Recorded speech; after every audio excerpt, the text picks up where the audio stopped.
Welcome to Inspiration and Transformation from the Banks of the Ganga with Sadhvi Bhagawati Saraswati, an American sannyasi living at the Parmarth Niketan Ashram in Rishikesh, India. Sadhvi is president of the Divine Shakti Foundation, a charitable organization bringing education, vocational training, upliftment, and empowerment programs to women and children. Sadhvi is also Secretary General of the Global Interfaith Wash Alliance and Director of the world-famous International Yoga Festival. Join the musings of an American sannyasi as Sadhvi shares the wisdom and teachings of her guru, His Holiness Pujya Swami Chidanand Saraswatiji. Welcome everyone to Inspiration and Transformation from the holy banks of the sacred Ganga River in the land of Rishikesh, India. The fact of life. What is the fact of life? What is the fact of life after life? Do we have to keep coming back and doing this all over again? This karma, do we have to keep experiencing it? Because he said, well, if we're going to have to keep doing it, then we better be really careful. But how do we make sure that we have a life after death? Or do we have a life after death? And how do we deal with this whole cycle? So, and the last thing he said that I loved was, he said, is it all just cause and effect? And we're all sort of victims of this cause and effect that we don't have free will over. You are the cause. Yes, there's cause and effect, but we're not victims of that. We're the creators of that. It's like, I have here a glass of water, right? So, karma means action. That is what we'll call cause. It's the action. The karmic fruits are the effect of that action. Now, if I take this water and I pour it, oh my, sorry. Well, the cause was me pouring water. The effect is my leg is all wet. Feels nice in this weather. It would have felt not so nice a few months ago. But I'm not a victim of that. I did it. Now, some of the actions may not seem like they're so direct. Maybe I'm sitting here. I didn't pour the water on me, but as I'm sitting here, let's say it's the rainy season, and suddenly my roof starts to leak, and then my leg is wet because the roof is leaking. So the effect is still the wet leg. And the cause, we might say, well, I'm just a victim. Matlab, I was just sitting here. But if I go back enough, I'll see, yeah, I remember that contractor who came. He gave me a bill for 5 lakhs, but I decided that I really only wanted to pay him 2 lakhs. So from the beginning, I started cutting everything. As we went along the way, I just kept cutting his bill and only giving him, a third of what he asked for. So naturally, the guy did a sloppy job. Naturally, my roof now leaks. Naturally, I am now wet.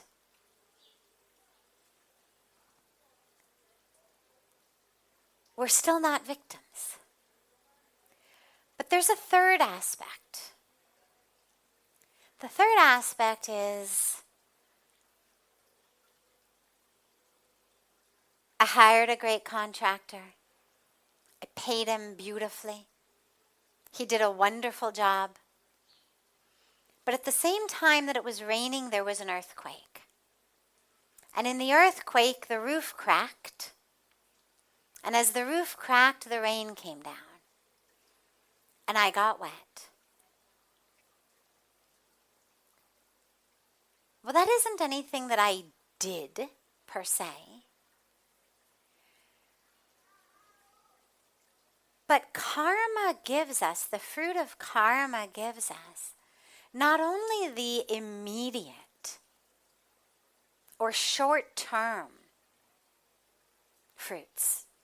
We've got three aspects of karma. I won't go into the details of all of it now, but we've got our long-term karma, short-term karma, immediate karma. So we've dealt with immediate, we've dealt with short-term. But at some point in my past, some action connected like a thread. They're not individual cause-effect. It's not like one boomerang after another. We're talking about threads in a tapestry. My life is a tapestry. And the tapestry is made up of threads. Some threads are those I've woven right now, like pouring water on my clothes. Or saying something mean to someone else. If you want to watch, immediate karma, go home and be mean to your spouse. You'll enjoy a night on the couch. Immediate karma. Right? You could almost plan it in advance.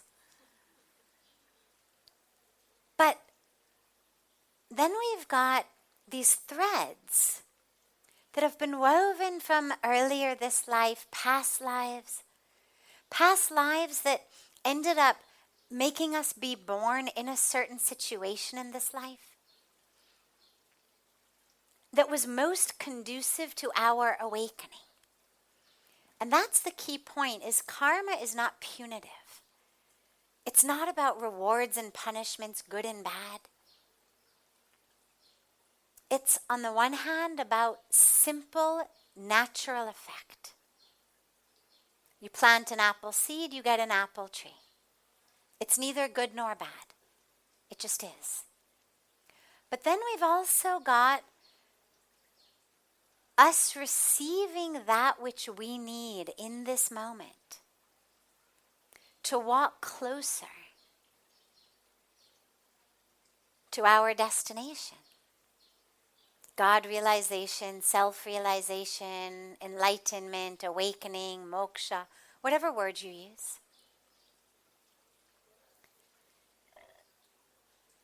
So most importantly, you are not the victim. That's the key. The second piece, though, is what you do right now. I always say today is the pre of that which is predestined for you tomorrow. When we think of destiny, we think about it as though somehow it were written thousands of years ago somewhere in the sky. Yeah, things are predetermined because we've predetermined them. If I don't study for an exam,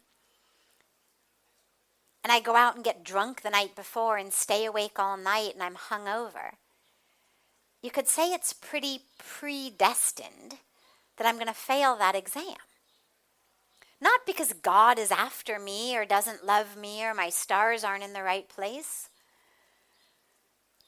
but because I actually created the pre of my destiny of failing that exam.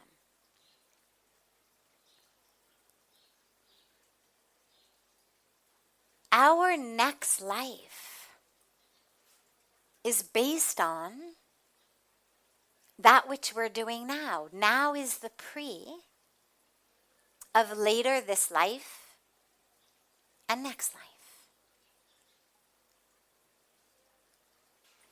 But lastly, here's the piece. When you say, do we have to keep doing it? Well, we're told that ultimately the goal is moksha, freedom from this cycle of birth and death. And yet, it's not the body that keeps us stuck. It's the mind. And so the idea that simply by dropping the body, suddenly you would have moksha, that's not true. Until we are free in the mind, we'll just keep getting new bodies. The ultimate goal is freedom in the mind, freedom from the mind. That's the aim. is how do I get free of the games of my mind, the anger, the grudges, the unfulfillable expectations, the attachments, the ignorance, the identification, the false identification with the body, with my role. When I get free of that, then the body just becomes a gift. Then we're no longer looking to be free of it. Then the body is just a gift to be able to interact with all of this beautiful creation. So it's no longer a burden. It's a gift.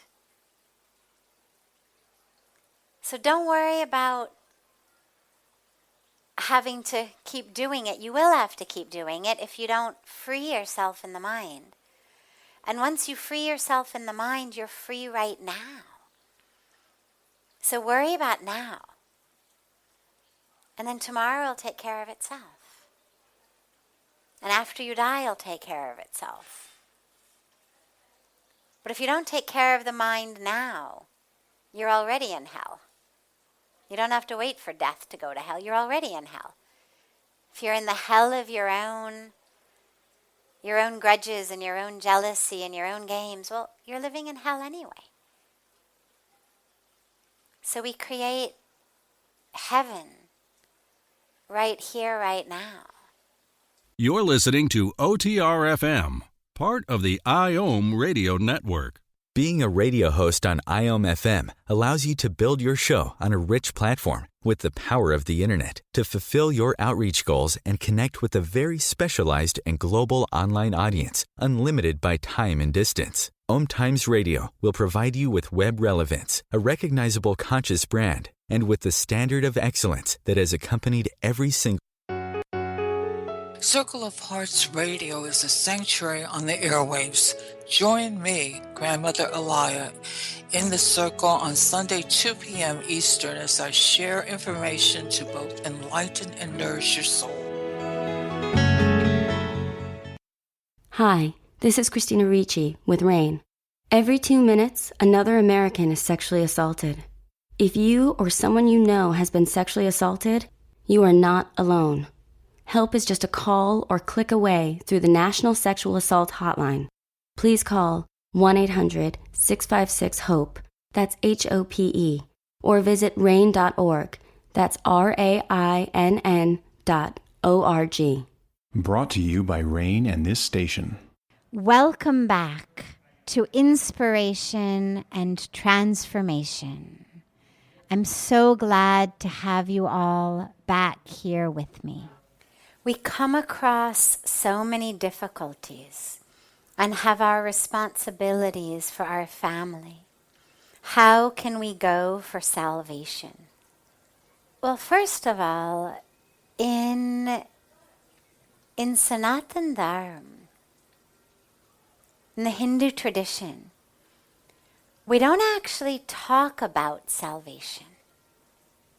We talk about liberation. Salvation implies that we have to be saved, as though somehow we are damned or not saved. And we don't believe that. We don't need to be saved from anything. We need to be liberated, freed. And we need to be freed not from our challenges and difficulties and responsibilities as the questioner has put up, like they were the barriers to liberation. What we need to be freed from is the ignorance in our own mind.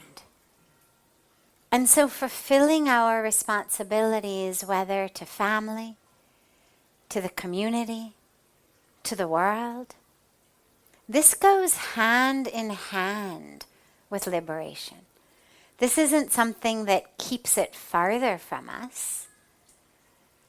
In the Bhagavad Gita, Bhagwan Krishna is so clear that the way to liberation is through fulfillment of our dharma, through fulfillment of our duties. So yeah, we all have a lot of responsibilities. Some of us to families, some in jobs, some to communities in different ways. Most of us have some mix of them. Some family duty, some job duties, some community, some to the world. We also have a duty to ourself, and that is to find, experience the truth of who you are. And that's just as important a duty as the duties that we have to others. But they actually go together. The dilemma is that so many of us feel that they are separate, and then we become in a situation where it's like, I'm rushing through my duties to my family, or I'm rushing through my duties in the community so that I can do what I think I need to attain, she says salvation, we say liberation, as though somehow my worldly duties are things to be pushed aside so I can have liberation. No.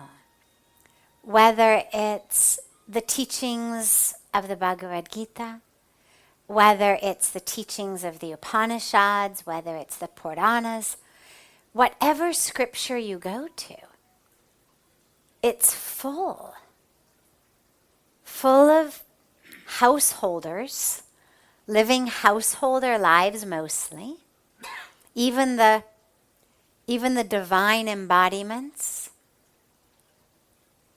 the divine incarnations on earth, whether it's Bhagwan Krishna, Bhagwan Ram. Mostly it's those living householder lives, either already God or attaining liberation, attaining enlightenment. So there's nothing in our scriptures that says, thou shalt push away all of thy responsibilities in order to attain liberation. It's all about, thou shalt fulfill thy duties.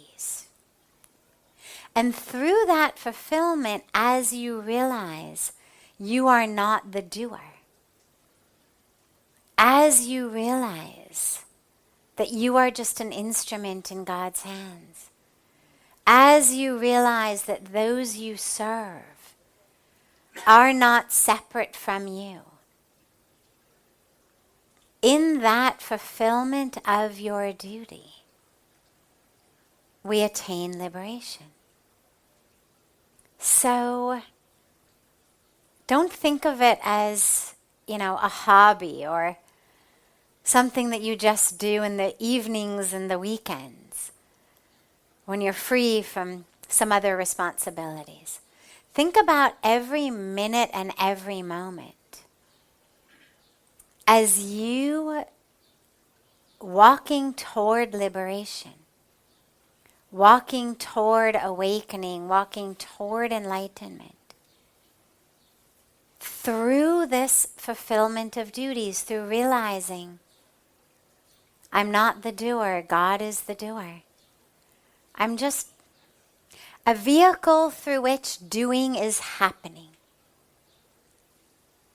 And we surrender fully and completely to the divine. And in that surrender, that's when we attain liberation. When we finally get free of the mind and surrender it fully to God, that's when there's liberation. So it's through the duties, and yeah, of course there's challenges. If you read any of the scriptures, the epics, go through the Mahabharata, or even go through the whole Srimad Bhagavatam. It's full of all of the stories in it are all stories of challenges, difficulties, trials, tribulations. But then at the end of most of the chapters, whoever that chapter is about, most of the chapters end with, and then they attained liberation and merged into God. So it's all of these beautiful chapters and stories of different beings going through different challenges and ultimately attaining liberation.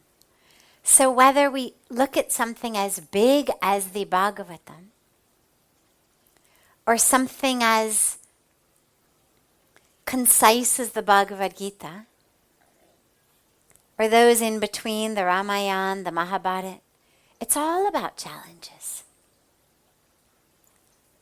I'm not by any means an expert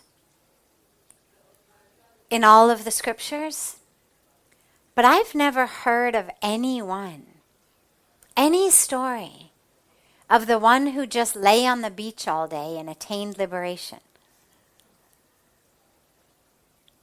I've never heard of it. I don't think there is one. The one who abandoned all of their duties, all their responsibilities, left everyone behind to suffer, and then attained liberation. I've never heard of that Puran.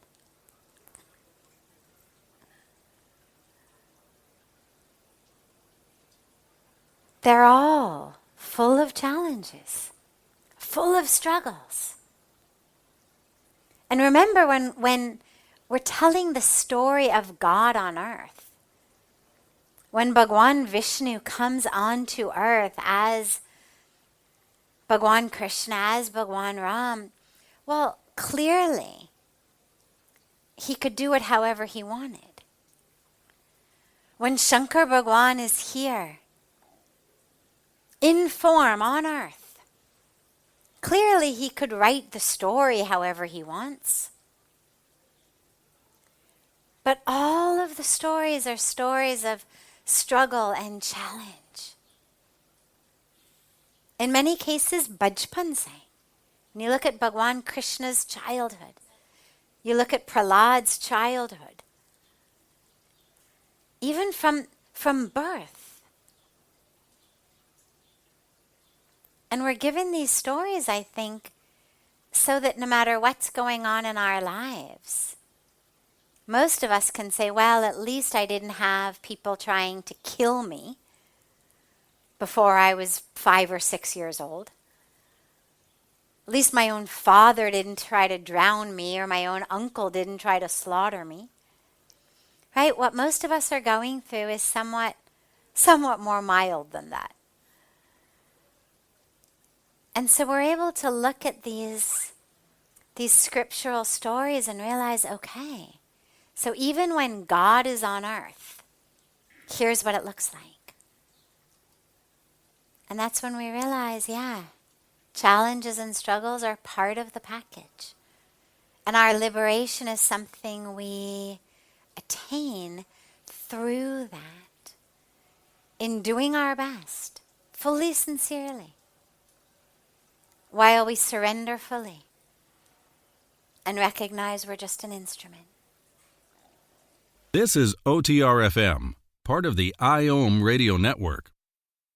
OMTimes Magazine is one of the leading online content providers of positivity, wellness, and personal empowerment. A philanthropic organization, their net proceeds are funneled to support worldwide charity initiatives via Humanity Healing International. Through their commitment to creating community and providing conscious content, they aspire to uplift humanity on a global scale. OMTimes, co-creating a more conscious lifestyle.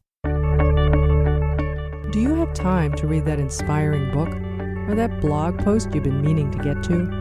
In your busy world, how do you improve yourself and keep your life going? I'm Lisa Kay, and my Between Heaven and Earth radio show can transform your life just by listening. Be uplifted with inspiring topics, positive stories, and ideas that really work. Between Heaven and Earth Radio is conscious living for your soul, every Wednesday at 4 p.m. Eastern Time. Baldwin with People for the Ethical Treatment of Animals. I grew up loving circuses and other traveling animal shows, but it never occurred to me what life might be like for the animals. Training wild animals to do things they don't understand takes force. Routine discipline with a hook or whip with the heel of a boot shows the animal exactly who's the boss. Don't patronize animal acts. Please contact People for the Ethical Treatment of Animals. 757-622-PETA. Welcome back. This is Sadhvi Bhagawati Saraswati with inspiration and transformation. It may be simple, but it's not easy. And the reason that we keep doing things that we know are not right. Number one, habits. Habits may be physical, they may be chemical. Smoking cigarettes, drinking alcohol, people may really want to quit. But the chemistry of the body makes it difficult. Yes, of course, they still can and must. But nonetheless, there's a chemical, a physiologic push to do it. Then we have more subtle layers of patterning, what we call sanskaras, or neural habits. Things like losing your temper. I may claim and pledge I'm never going to lose my temper, and then I do. Well, it's not physiological. It's not that I'm craving a fix. But it's that my brain, quite literally, has been trained through these impressions, through sanskaras, through my habits, to lose my temper. Every time you lose your temper, you actually make the groove deeper. And it's a very interesting place where Western psychology and Eastern psychology diverge. In the West, there's a whole sense of, I have to get it out. If I'm angry, I should get my anger out. They're now realizing that doesn't work so well, but there's been decades and decades and decades and decades and decades of theory of psychology around get your anger out. Punching bags, pillows, all sorts of things, baseball bats. As though somehow if you just beat a punching bag enough times, you wouldn't be angry anymore. Eastern psychology, and now the West is also realizing this, says actually, the more I hit a punching bag or a pillow, the deeper my sanskara of throwing temper tantrums gets. And so I'm actually, it's not punching bag or human. Obviously in that case, better to hit a punching bag. But it's every time I hit a punching bag, that sanskara goes deeper and deeper, and I actually end up more likely to lose my temper at other times as well. So another reason that we do things that we know are wrong is we've laid a sanskara. We lay sanskaras, habits of cheating, of lying. We may say, I'm going to tell the truth. But if you've developed a habit of lying, it becomes really hard. You forget it's lying. I've actually joked many times that I believe that you could take the vast majority of people in India and hook them up to lie detector tests, and they would pass while telling a lie. Because see, what a lie detector test tests, obviously the machine has no idea what's truth or not. what it picks up is what's called the galvanic skin response, meaning my blood pressure, the little bit of moisture that comes on my skin when I get nervous, the temperature that rises when I get nervous. So actually what the machine tests is my nervousness in telling a lie. And it's so subtle that it picks it up. But the dilemma here, and not only here, but it seems to me more here than other places, is that telling what we call white lies has become such a part of the culture that even though we know in theory it's wrong, we learn yam and niyam, we learn satya, we should speak the truth.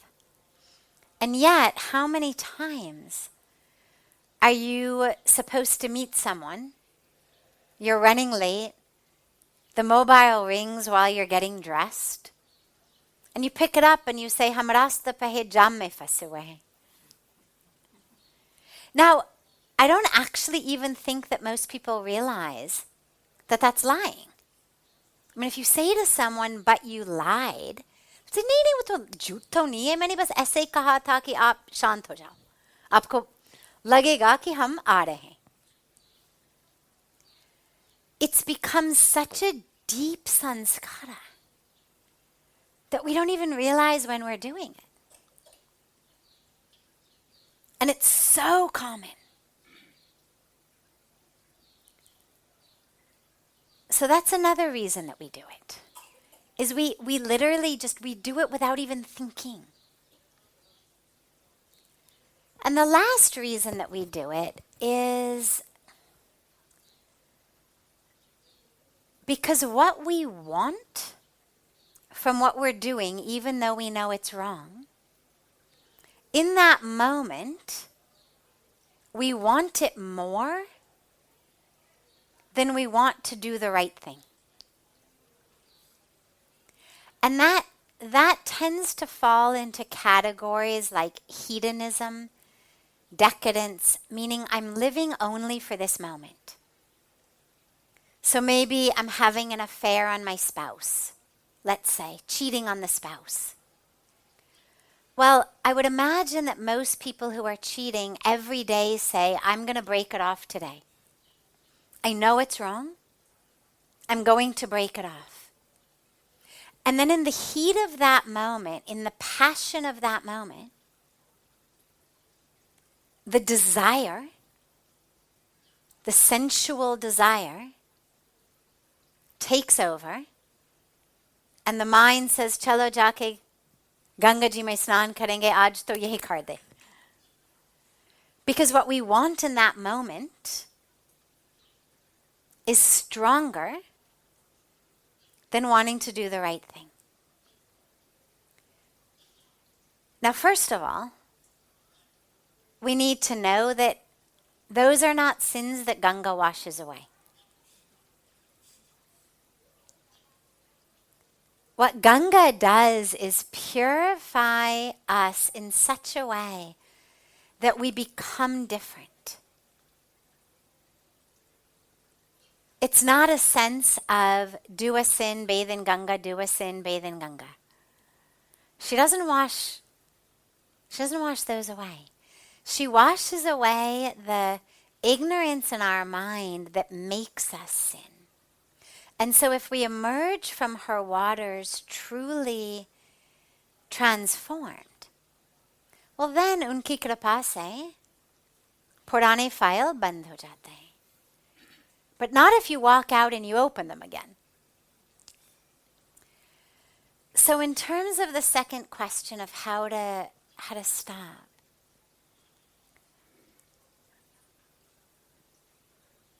the first part is simply being mindful.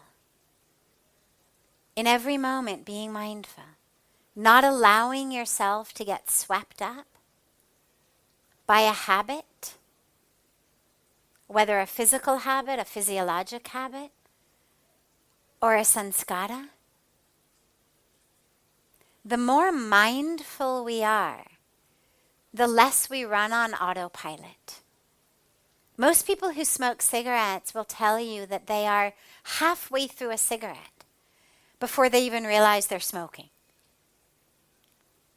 That they'll say they're going to quit, mean to quit, intend to quit, and the next thing they know, they're, putting out the cigarette that they've already smoked without even being aware they were doing it. So this is where we need awareness and mindfulness. So that in every moment we are choosing. We don't become pawns in the hands of the chemistry of our brain. And in terms of the last aspect, this is where we really need to say to ourselves, what do I want in life? What do I want?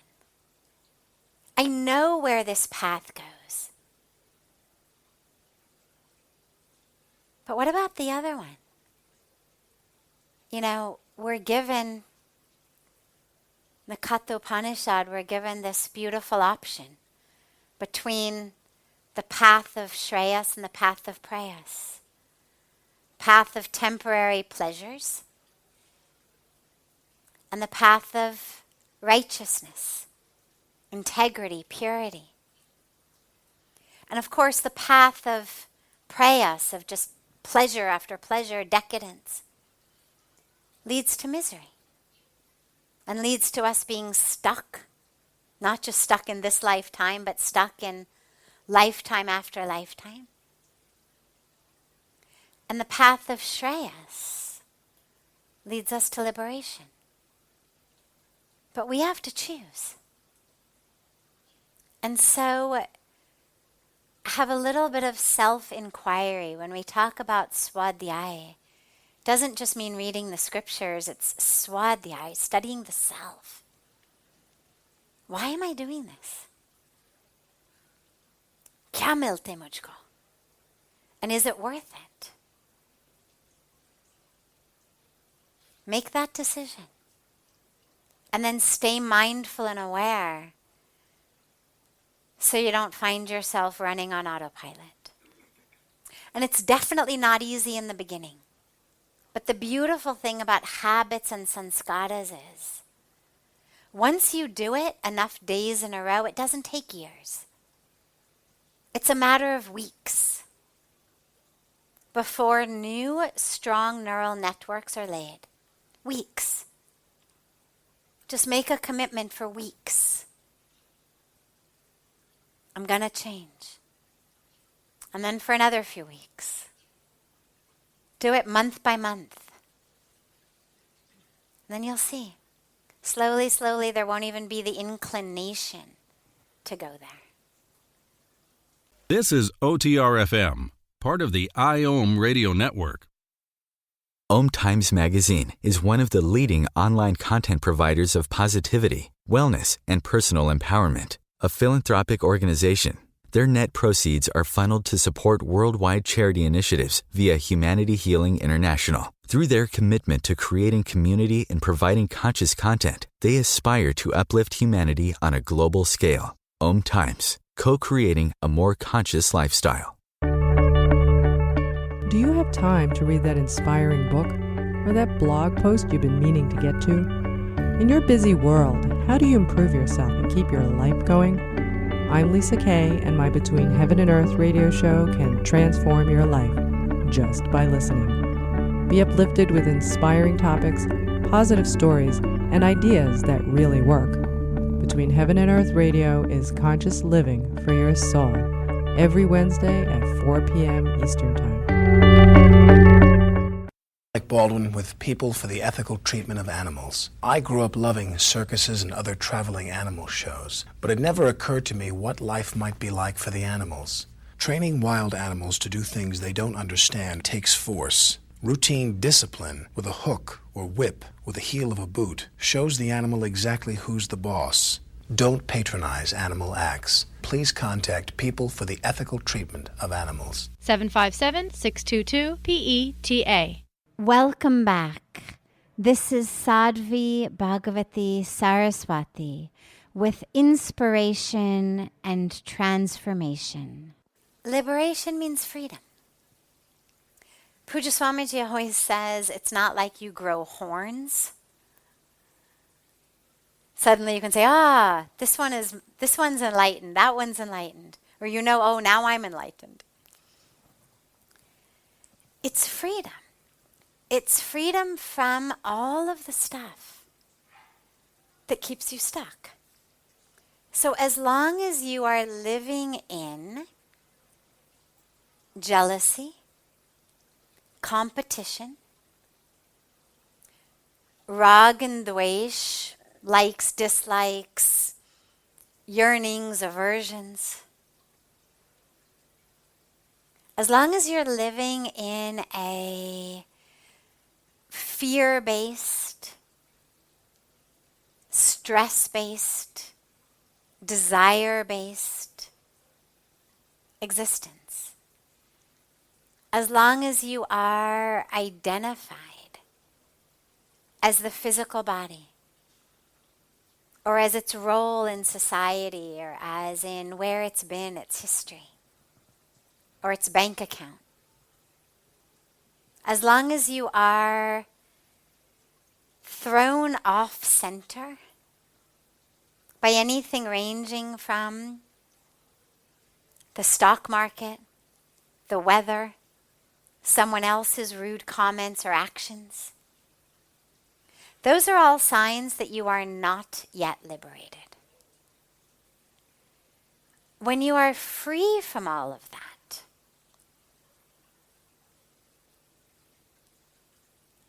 that's what moksha is. That's what liberation is.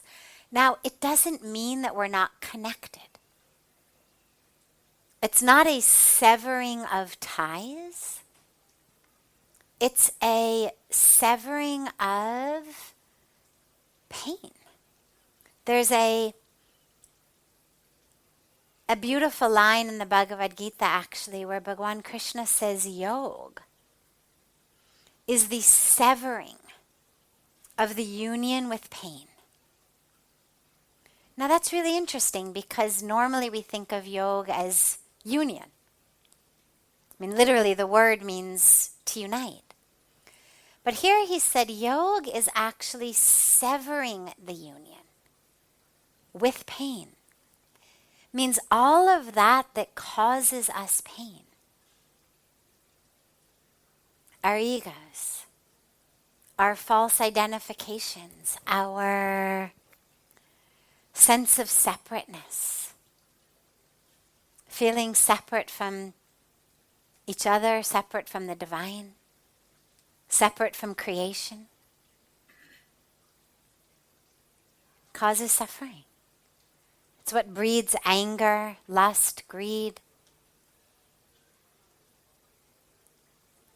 So yoga, that ultimate union, is when we break that connection to pain.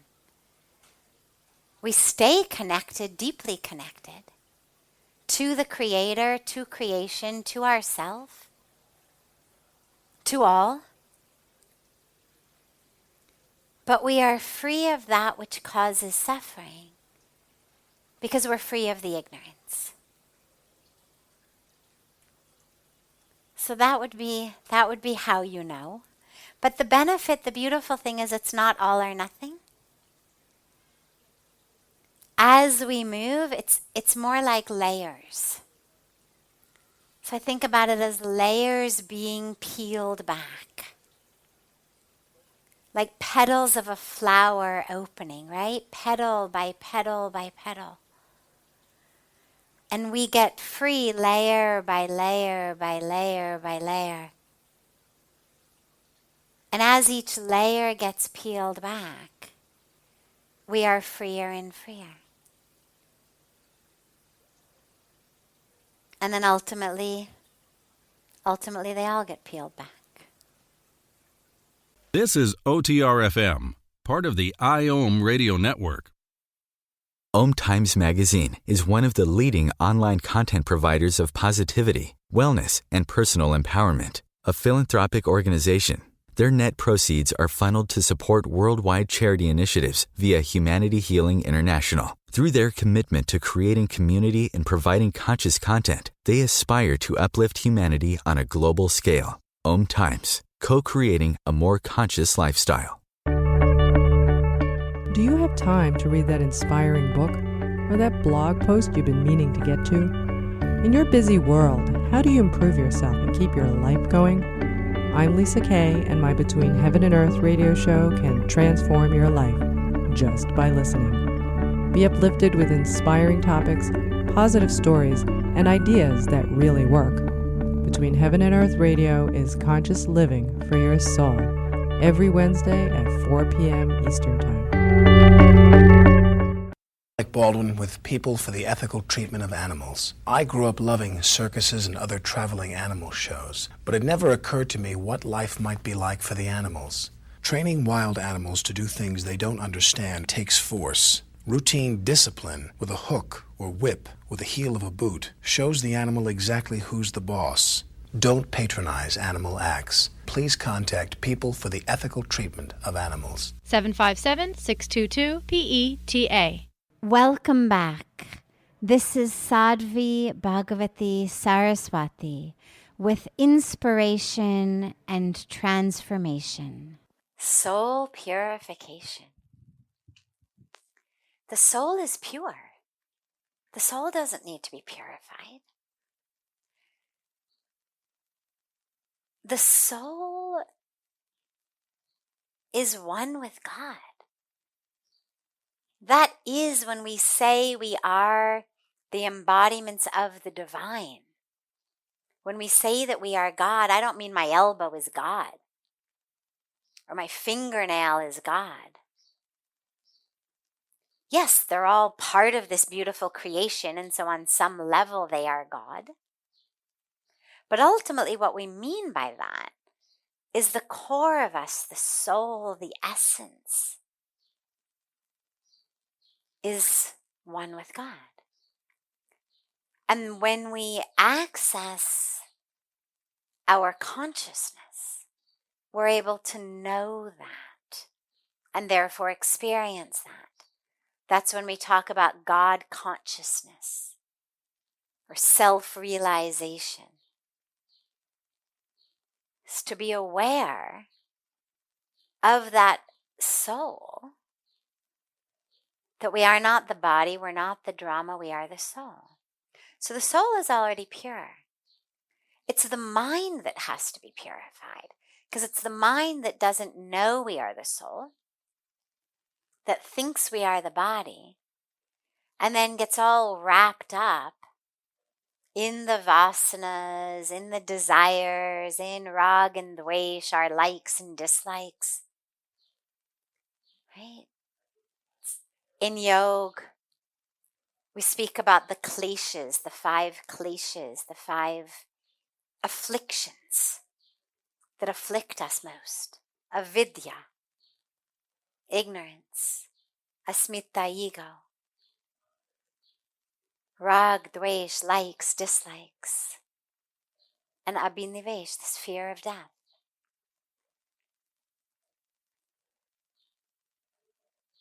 This suffering. And avidya, of course, is the first because all of them are in some way a form of avidya. Rag and dvesh, likes and dislikes, are because of avidya, lack of knowledge.